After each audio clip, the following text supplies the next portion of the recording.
요한복음 8장 1절부터 12절까지 말씀 보겠습니다. 요한복음 8장이고요. 1절부터 12절까지 말씀 읽어보겠습니다.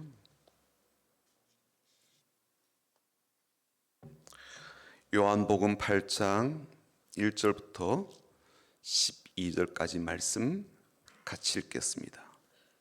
함께 읽겠습니다. 예수는 감람산으로 가시니라. 아침에 다시 성전으로 들어오시니 백성이 다 나오는지라 앉으사 그들을 가르치시더니 서기관들과 바리새인들이 음행 중에 잡힌 여자를 끌고 와서 가운데 세우고 예수께 말하되 선생이여 이 여자가 간음하다가 현장에서 잡혔나이다.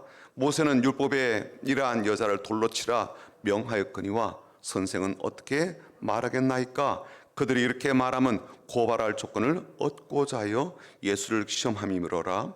예수께서 몸을 굽히사 손가락으로 땅에 쓰시니 그들이 묻기를 마지 아니하는지라.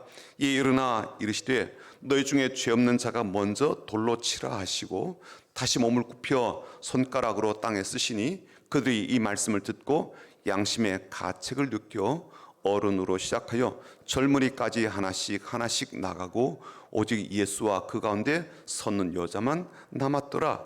예수께서 일어나서 여자 외에 아무도 없는 것을 보시고 이르시되 여자여 너를 고발하던 그들이 어디 있느냐? 너를 정죄한 자가 없느냐? 대답하되 주여 없나이다.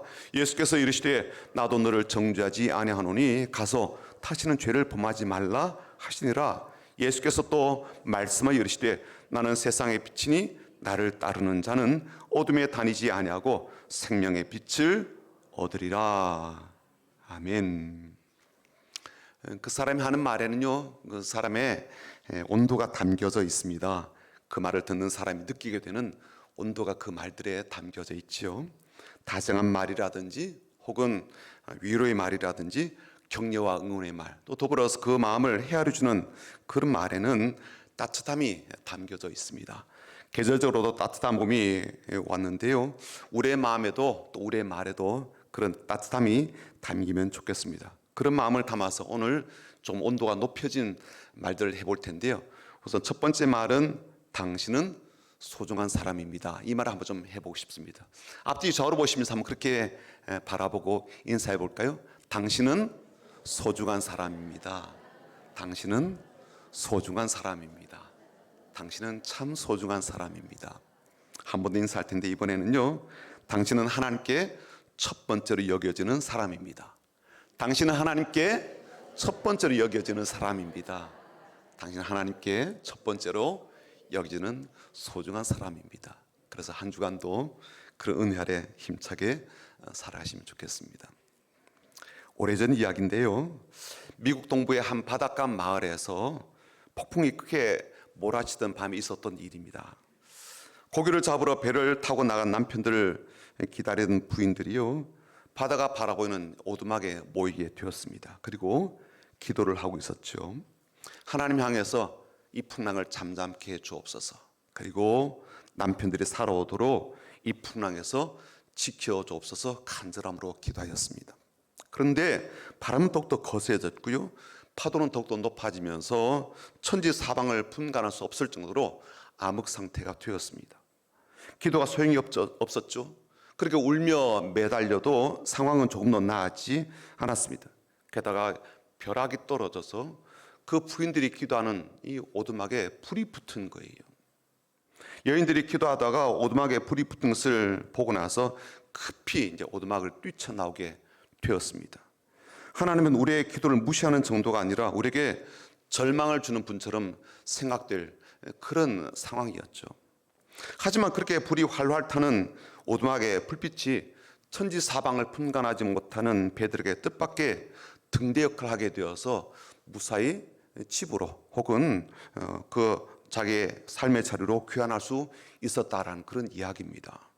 때때로 기도는 우리가 바라던 방식대로 응답하지 않게 되기도 해요. 오히려 하나님은 우리를 절망하게 하고 혹은 실망하게 하기도 하고요, 또 낙심하게 하는 그러한 방식으로도 일하기도 하십니다. 하지만 하나님의 일하심은 우리가 기도하고 기대하는 것보다도 더 놀랍게 더 깊은 뜻을 담아서 응답되고 이루어지기도 합니다. 오늘 본문의 이야기를 모르는 사람은 거의 없을 거예요. 죄를 지은 여인을 향해서 베풀으시는 하나님의 용서하심, 예수님의 그 용서하심의 가르침 담긴 그런 이야기입니다. 더불어서 이 사건을 촉발하게 한 바리새인들과 서기관들이 갖고 있는 음흉한 시험이 있었거든요. 그런 음흉한 시험도 예수님은 참 지혜롭게 잘 대처하시면서 그 위기를 넘기시게 되었습니다. 그리고 오히려 주님을 위험에 빠뜨리려고 했던 그런 자들을 매우 부끄럽게 만들어버리는 아주 통쾌한 사이다 같은 그런 내용이 담겨있는 이야기입니다. 성경은 침묵하고 있지만 그날 주님의 말씀으로 죽을 위기에서 살아난 그 예는 그 이후로 잘 살아내었을 것이다 라고 예측이 됩니다. 이렇게 낙관적인 생각을 하게 되는 것은 그 여인이 그날 아침에 수많은 사람이 던질 뻔한, 그렇죠? 그 돌에 맞아 죽을 뻔한 그런 경험도 있고요. 또 더불어서 주님께서 나도 너를 정죄하지 아니하니까 정말 새롭게 살라라고 다시는 죄를 짓지 말라라는 그 말씀을 듣고 용서 영납의 말씀을 듣고 다시는 그런 행위를 할 리가 없다는 그런 생각 때문이죠. 물론 지금도 많은 사람들이 그날의 사건에서 매우 궁금해하는 것이 있습니다. 그날 주님께서 그 자리에 앉으셔서 손가락으로 땅바닥에 무엇을 쓰셨을까 하는 점 때문이에요. 성경은 예수님이 그렇게 행동하셨다는 것을 6절에도 8절에도 두 번 강조하고 있거든요. 그만큼 의미 있는 행동이라고 그렇게 생각이 되는데 성경은 주님께서 무엇을 쓰셨는지 지금도 침묵하고 있습니다. 그래서 우리는 주님 앞에 가게 되었을 때 아마 직접 좀 물어봐야 될 것 같아요. 무엇을 쓰셨는지. 해피엔딩으로 잘 끝난 이야기를 오늘 다시 살피는 이유가 있습니다. 그날 현장에 있었던 사람들 때문에 그래요. 그리고 그들을 생각하고 그날 구원을 경험하였던 여인을 생각하면서 오늘 설교 제목을 예수님 곁에 끝까지 남아 있어야 되는 이유라고 한번 그렇게 붙여 보았습니다. 본문을 좀 찬찬히 다시 살피게 되면 예수님과 그 여인 외에 두 부류가 그 현장 가운데 섞여 있었다는 것을 알 수가 있습니다. 본문을 다시 볼까요? 2절 보시게 되면 그날 주님은 감람산 쪽에 계시다가 아침에 성전으로 되돌아오셨다라는 것을 알 수가 있습니다. 2절에 이렇게 되어 있거든요. 아침에 다시 성전으로 들어오시니 백성이 다 나오는지라 앉으사 그들을 가르치시더니 예수님이 지금 성전에 앉으셔서 그리고 가르친 곳은 성전의 뜰이라고 이해하시면 되겠습니다. 그리고 그곳으로 많은 사람들이 이제 모여든 거예요. 바로 그들에게 예수님께서 가르치기 시작한 것을 알 수가 있습니다. 이들은 아침에 성전에 올라온 사람들이고 예수님이 그곳에서 가르치는 것을 들었던 사람들이에요. 또 한 그룹은요, 3절에 등장하는 바리새인들과 서기관들입니다. 3절 보시죠. 서기관들과 바리새인들이 음행 중에 잡힌 여자를 끌고 와서 가운데 세우고, 이들은 그날 아침에 성전에 있지 않았던 사람이죠. 예수님이 그곳 성전에 계신 것을 알고 그곳으로 찾아온 사람들입니다. 조금 전까지 이들은 무엇을 하고 있었을까요? 간음을 하고 있는 여인을 발견하고 붙잡아서 예수님께 끌고 왔던 것을 알 수가 있습니다. 그들이 그런 여인을 예수님께 데려와서 이제 이런 질문을 하게 됐죠. 4절과 5절이 그들이 주님 앞에 내어놓은 질문입니다. 예수께 말하되 선생이여 이 여자가 간음하다가 현장에서 잡혔나이다. 모세는 율법에 이러한 여자를 돌로 치라 명하였거니와 선생은 어떻게 말하겠나이까. 유대인이라면 모두가 절대적인 법처럼 생각되는 그 율법에 간음하다가 잡힌 여자는 돌로 치라 그랬는데 선생인 당신은 뭐라고 말하겠습니까? 라는 것이 이들의 질문의 요지입니다. 사실 이들은 간음을 하다가 현장에 잡힌 여인을 율법이 말한 대로 즉결 심판을 하면 돼요. 굳이 예수님께 데려올 이유가 없습니다. 그런데 예수님께 데려온 이유는 예수님을 재판장으로 세워서 이 일에 대해서 어떻게 행하실지 예수님의 입장을 들어보겠다는 거예요. 이들이 예수님 앞에 내어놓은 질문에는요, 아주 치명적이고 음흉한 계략이 숨겨져 있습니다. 이들의 질문에 대해서 율법대로 하자 그러더라도, 또 반대로 그러면 안 된다 하더라도 예수님 입장이 아주 난처해질 뿐만 아니라 크게 곤경에 처할 수 있는 비열하고 치밀한 이 덫이 그 가운데 담겨져 있었죠. 만약 예수님께서 율법에 말한 대로 그런 여인이니까 돌로 치자, 그렇게 죽이라고 하면 예수님도 뭐 율법에 따르고 지지하고 있는 것이니까 크게 문제가 없어 보입니다. 율법을 신봉하는 뭐 서기관들과 바리새인들로부터 공격받을 일은 없을 거예요. 하지만 그렇게 말씀하시는 순간 예수님도 그들과 같은 부류가 되는 거예요. 게다가 그 자리에서 예수님도 돌을 들어서 그 여인을 쳐서 죽여야 되는 입장이 되는 겁니다. 율법을 따라야 된다라고 해놓고 본인은 그 일에 참여하지 않겠다고 거부할 수는 없는 일 아니겠습니까? 게다가 예수님께서 그동안 가르치시고 말씀하신 하나님의 긍휼이라든지 용서와 사랑이라든지 잃어버린 영혼에 대한 그러한 사랑의 가르침은 이제 거짓말이 되게 되는 거예요. 이렇게 간음하는 죄는 결코 용서받지 못할 죄로 남게 되니까요. 죽어마땅한 죄인으로 남겨지게 되는 것 아니겠습니까? 그럼 만약 이런 어려움을 피하기 위해서 율법에서는 그렇게 가르쳤다 할지라도 이 여인은 살려야 된다 그렇게 말을 하는 순간 예수님은 율법을 부정하는 사람으로 또 낙인이 찍히게 되는 거예요. 이미 예수님 앞에는 그날 아침에 말씀을 듣기 위해 와 있는 수많은 사람들이 있습니다. 그들 앞에서 예수님은 율법의 가르침을 거부하는 선생으로 스스로 고백하는 것이 될 것이고요. 곧바로 바리새인들부터 심각한 이제 공격을 받게 될 겁니다. 심지어 그날 그 여인을 돌로 쳐서 죽이겠다라고 하는 이들에게 예수님도 동일하게 당할 수가 있을 거예요. 예수님도 율법을 어긴 사람이니까. 그리고 다른 사람들에게 율법을 무시하도록 어기도록 그렇게 가르치는 사람이 되니까요. 그러니 그날 아침에 예수님이 처한 상황은 말 그대로 뭐 진퇴양난 같은 그런 상황이었죠. 어느 쪽으로도 지지할 수 없는 상황입니다. 그랬을까요? 주님은 그 자리에 앉으셔서 땅바닥에 뭔가 자꾸만 글을 쓰시는 것을 볼 수가 있습니다. 이런 모습을 보고 있던 바리새인들과 서기관들은 예수님이 이제 궁지에 몰린 것처럼 그렇게 여겨서 어서 막 대답하라고 계속 윽박지르는 거예요. 그때 예수님 일어나셔서 이 한마디를 그들 앞에 내어놓으시죠.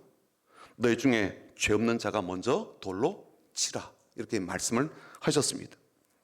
예수님의 이 한 말씀 때문에 이 모든 사람들이 그 자리에서 이제 얼어붙게 되었죠.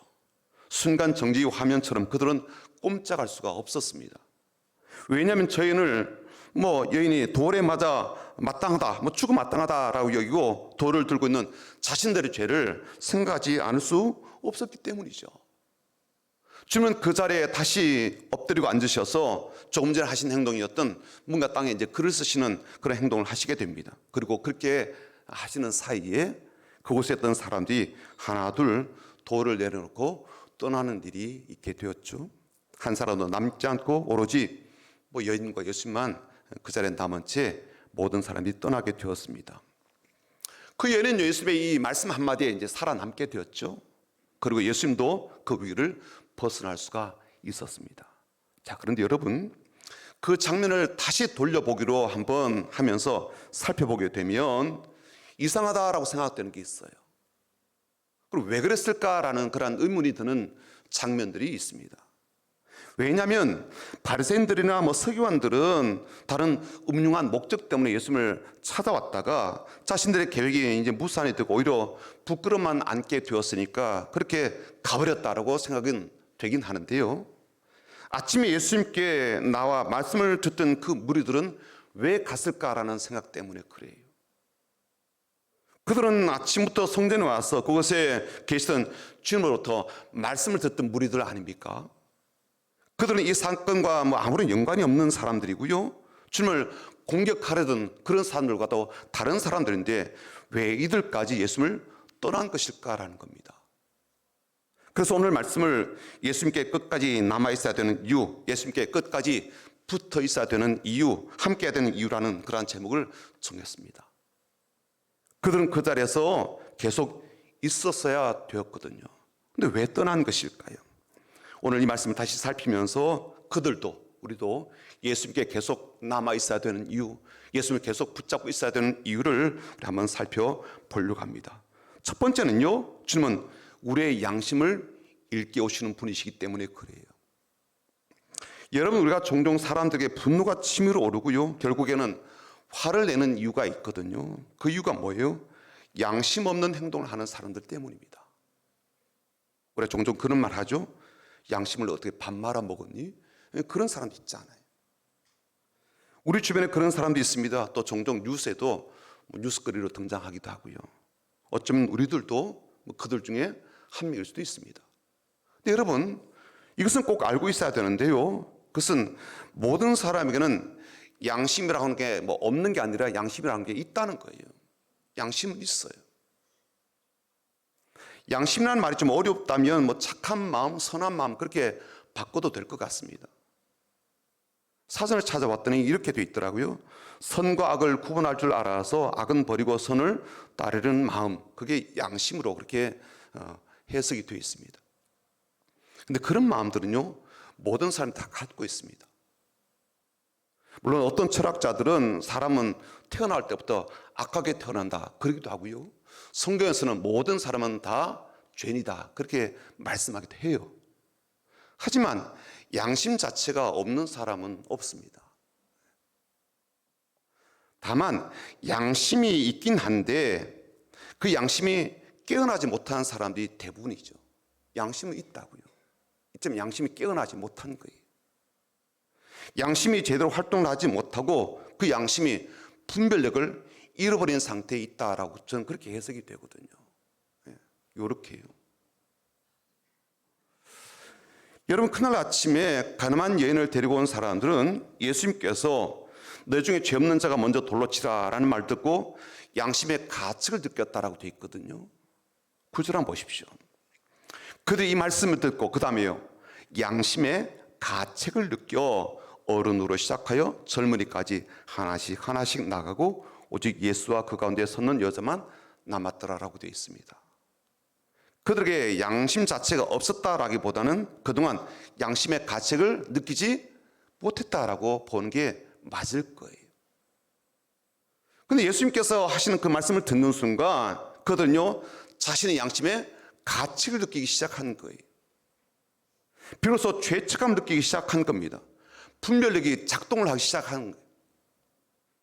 자신의 내면을 들여다보기 시작했습니다. 그리고 비로소 자신 안에 무슨 죄가 있구나라는 것을 자각하기 시작한 거죠. 자신의 상태를 인지하기 시작한 겁니다. 그리고 주님과 함께하지 않았더라면 그들은 양심은 가지고 있었겠지만 그 양심이 작동하는 상태는 있지 않았을 것이다. 저는 그렇게 보아지는 거예요. 자신은 양심을 버리고 있다고 여기지 않고 나는 쓰레기를 버리고 있다라고 생각하는 그런 무감각한 상태에 있었던 것이죠. 여러분, 사람에게 꼭 있어야 될 것이 뭐겠습니까? 양심이죠. 그렇죠? 양심대로 사는 것, 이게 사람이 반드시 가져야 될 그러한 삶의 모습 아니겠습니까? 돈이 중요합니까? 양심이 중요해요? 건강이 중요합니까? 양심이 중요합니까? 행복이 중요할까요? 양심이 중요할까요? 그런데 돈과 건강과 행복보다 더 중요한 그 양심을 일깨워 주시는 분이 누구시라고요? 예수님이시라는 거예요. 그 양심을 선한 양심과 착한 양심과 온전한 양심으로 일깨워 주시는 분이 우리 예수님이십니다. 여러분, 이건요, 종교가 그걸 못하더라고요. 종교가. 바리새인들이 유대교를 섬기는 그러한 사람들 아닙니까? 서기관들은요, 유대교에 속한 사람들입니다. 열심히 믿는 사람들이에요. 하지만 그런 종교인이었지만 그들의 양심은요, 깨어진 상태가 아니라 작동불능의 상태였던 거예요. 여러분, 우리의 양심은요, 우리 주님이 일깨워 주셔야 되는 거예요. 양심이 없는 게 아니에요. 있지만요, 작동불능인 겁니다. 근데 그걸요, 주님께서 다시 작동되도록 일깨워 주셔야 되더라고요. 주님께서 깨워주셔야 우리는 비로소 양심의 가책도 느끼고 양심적으로 바른 사람을 살려고 노력도 하게 된다는 거예요. 자, 그럼 여러분, 예수님이 그날 그들에게 하신 이 말씀은 한편으로는 그들의 잠자던 양심을 일깨우는 그러한 일이 되었지만 반대로 그 자리에 부끄러워서 있을 수 없게 되는 동기도 되었다는 거예요. 양심이 깨어나면 그렇게 됩니다. 양심이 작동하기 시작하면요, 누구나 다 그렇게 행동하게 돼요. 12절 한번 볼까요? 12절이요. 같이 한번 읽어보겠습니다. 12절입니다. 예수께서 또 말씀하여 이르시되 나는 세상의 빛이니 나를 따르는 자는 어둠에 다니지 아니하고 생명의 빛을 얻으리라. 예수님요 자신을 세상을 비추는 빛이라고 그렇게 표현을 하셨어요. 근데 빛이 하는 가장 강력한 일이 어둠을 물러가게 하고 그 어둠 아래에 있었던 것들을 이렇게 환하게 드러내는 그런 일을 하잖아요. 어둠 가운데 있을 때는 잘 몰라요. 하지만 암흑 가운데 한 줄기 빛이 딱 비춰지게 되면 그 어둠 가운데 있는 모든 것들이 다 드러나게 돼요. 그것들이 어떤 것인지가 너무 명확하게 보여지게 된다고요. 주님께서 우리에게 빛이 되시기 때문에 우리의 어둠이 그대로 적나라하게 드러나게 되죠. 그동안 어둠 가운데 있던 모든 것들이 감춰져 있었습니다. 덮여져 있었어요. 다른 사람들 몰라요. 나도 몰랐다고요. 어두웠으니까. 어둠 가운데 있으니까. 깜깜하니까. 근데 빛이 비춰지는 순간 남김없이 드러나게 되고 본인에게도 알려지게 되고요. 다른 사람도 보게 되는 거예요. 아, 그런 게 있었구나. 엄청나게 많네. 그때 사람들은요, 견디기 어려워하는 거예요. 견디기 어렵다고요. 내 부끄러움이 드러나는데 어떻게 견딥니까? 내 수치스러움이 드러나는데 어떻게 견디냐고요. 내 악함이 드러나고 나의 죄악됨이 드러나고 나의 못된 모습이 드러나고요. 감췄던 민낯들이 드러나게 되는데요. 어떻게 견디냐고요. 자존심 상해서 견딜 수가 있겠습니까? 그 자리에 있을 수가 있겠어요? 만약 그것을 견디고 있다면, 무시하고 있다면 지금 그분은요, 양심이 지금 작동 상태가 아니라 불능 상태가 된 거예요. 양심이 작동되는 순간 주님의 말씀과 주님의 빛으로 인하여서 양심이 일깨워지는 그 순간 우리는요, 부끄러워서 견딜 수가 없는 겁니다. 그러지 않을까요?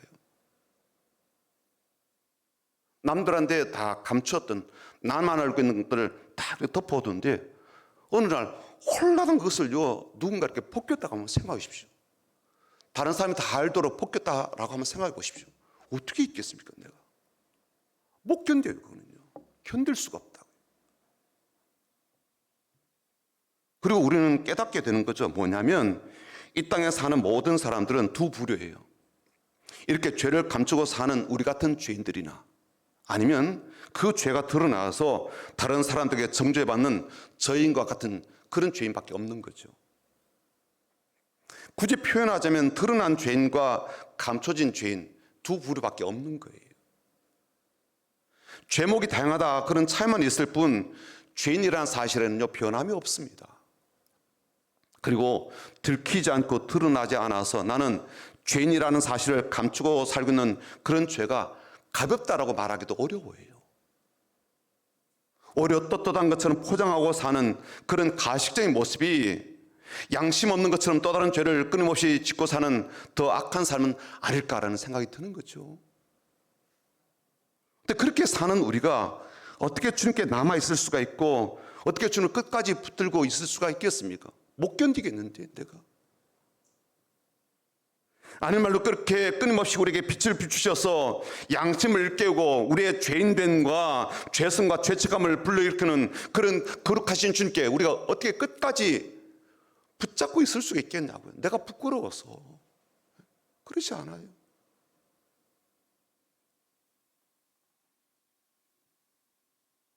그럼에도 불구하고 우리가 주님께 끝까지 남아있어야 되고 붙잡고 있어야 될 이유는 뭐냐면 그 주님이 우리에게 정죄하지 않는다라고 들려주시는 선언 때문에 그렇습니다.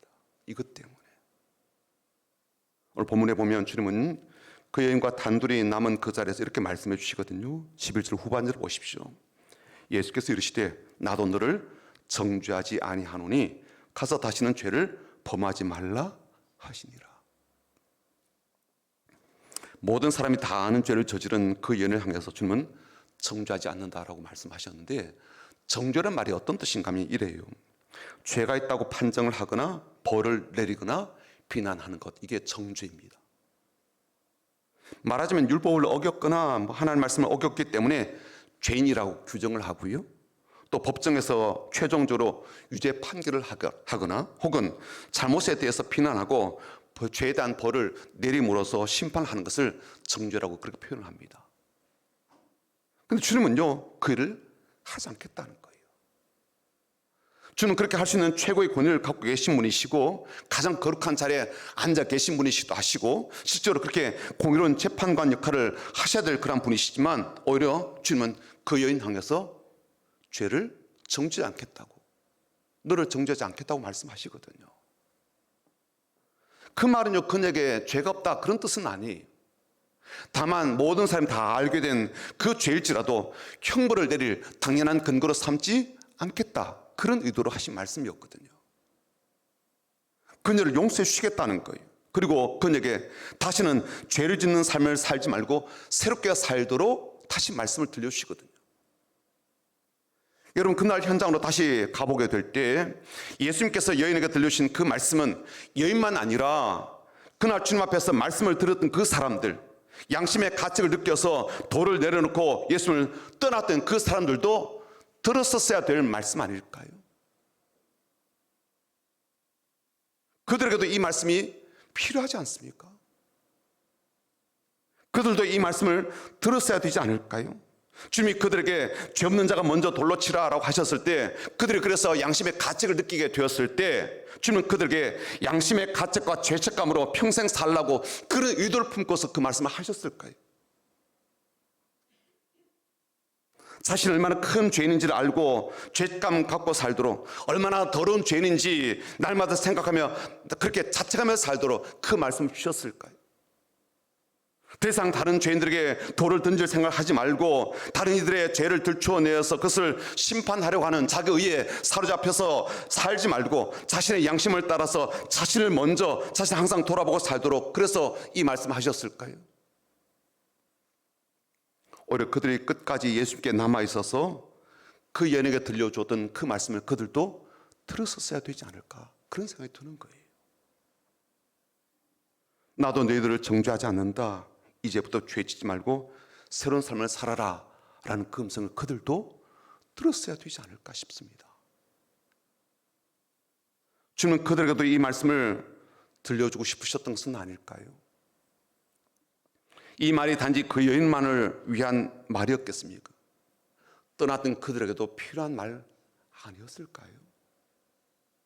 만왕의 왕이시고 가장 높은 권위를 가지신 재판장 되신 예수님께서 기꺼이 용서해 주시고 기꺼이 그들이 새로운 변화된 삶을 살도록 나아가도록 바라신 그 예수님께서 나도 너를 정죄하지 아니하노니 가서 다시는 죄를 범하지 말라 라고 하신 그 용서의 말씀과 새로운 삶을 살도록 주신 자비의 말씀을 그들이 듣고 받았었어야 되지 않을까 싶습니다.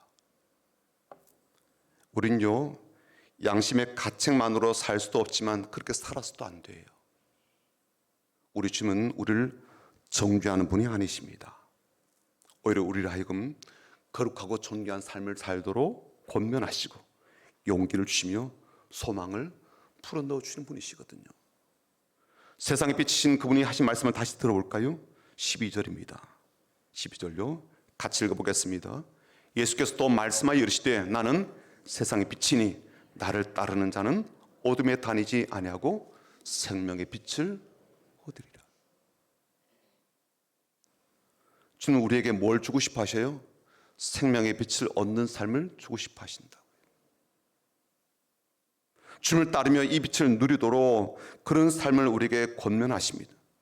부끄러워 숨는 사람이 되지 않도록, 수치스러워서 피하고만 다니는 사람이 되지 않도록, 드러날까 봐 무서워서 항상 감추고 지내는 사람이 되지 않도록, 오히려 용납과 용서를 받은 사람으로서 죄에서 자유함을 얻고 새로운 의미를 덧입은 사람으로 살게 하신단 말이죠. 그래서 재판장인 나도 너를 정죄하지 않는다라고 하시고 거룩한 하나님인 내가 너를 정죄하지 않는다라고 말씀을 하시는 것 아니겠습니까? 우리가 이제부터 새로운 삶으로 나아가도록 예수님께서 주시는 그 용서와 은혜와 사랑과 긍휼의 손길을 더입어 밝고 위대한 그런 삶을 살도록 이 말씀을 주신 것 아니겠습니까? 사도 바울이 증거한 말씀을 볼까요? 로마서 8장 1절과 2절 말씀인데 우리 한번 같이 읽어보겠습니다.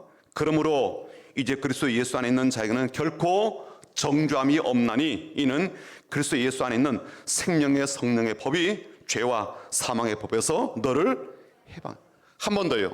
그러므로 이제 그리스도 예수 안에 있는 자에게는 결코 정죄함이 없나니 이는 그리스도 예수 안에 있는 생명의 성령의 법이 죄와 사망의 법에서 너를 해방하였습니다. 이 자유와 해방 속에서 살도록 더 나아가 하나님을 이제는 기쁘시게 하는 삶을 살도록 우리에게 이 말씀을 주신 것 아니겠습니까? 그러므로 사랑하는 여러분, 주님께서 하신 이 말씀을 들어야 되기 때문에 이토록 우리를 아끼시고 사랑하시는 그 주님께 끝까지 함께해야 되고 끝까지 남아있어야 되는 것이죠. 그리고 그 주님께서 우리를 향하여 선포하신 그 말씀에 힘입어서 오늘 또 생명의 빛으로 나가고 예수님 안에서 감사함으로 살아가는 저 여러분 되기를 주님의 이름으로 축복합니다. 아멘. 같이 찬양할까요? 6월절 어린 양의 피로라는 찬양 우리 같이 찬양하고 함께 기도하겠습니다.